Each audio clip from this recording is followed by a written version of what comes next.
পণ্য দেশেই আমরা ব্যবহার করছি, আমরা সেই কৃষকরা লাভবান হবে, দেশের বেকারত্ব কমে যাবে। নওগাঁয় পলিথিন মুক্ত ও দূষণমুক্ত পরিবেশের দাবিতে মানববন্ধন অনুষ্ঠিত।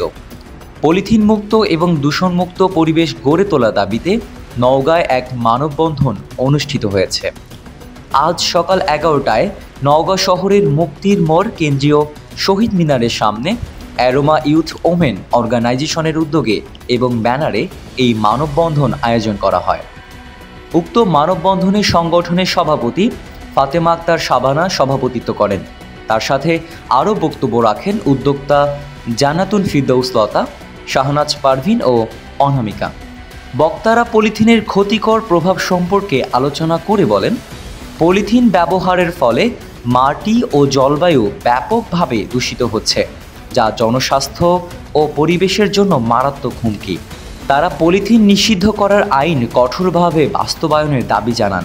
বিশেষ করে পরিবেশ অধিদপ্তরের সক্রিয় ভূমিকা নিশ্চিত করতে হবে এবং নিষিদ্ধ পলিথিন ব্যাগের উৎপাদন, বাজারজাতকরণ ও ব্যবহারকারীদের বিরুদ্ধে দৃষ্টান্তমূলক শাস্তি প্রদান করতে হবে বলে তারা মত প্রকাশ করেন। বক্তারা বলেন, দেশে পলিথিন নিষিদ্ধের আইন থাকলেও তার যথাযথ প্রয়োগ হচ্ছে না।